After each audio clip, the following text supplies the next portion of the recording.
Əziz Peyğəmbərimiz təxminən 100 min müsəlmanla bir yerdə sonuncu həc ziyarətindən qayıdırdı. Bu zaman Allah Cəbrail vasitəsilə ona vəhy etdi ki, özündən sonra gələcək imamı ümmətə elan etsin. Peyğəmbər Qədirxum adlı bir çöldə dayandı. Əmr elədi ki, qabaqda gedənlər geri qayıtsın, geridə qalanlarsa gəlib onlara qoşulsun. Sonra o həzrət hündür bir yerə çıxdı. Əli İbni Əbu Talibin əlindən tutaraq belə buyurdu. Mən kimin mövlasıyamsa, Əli də onun mövlasıdır. İlahi, onu sevəni sev, ona düşmən olanlarla düşmən ol.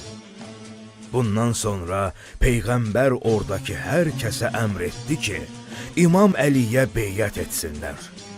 3 gün ərzində minlərlə zəvvar bir-bir gəlib İmam Əliyə beyyət edərək onu təbrik etdilər.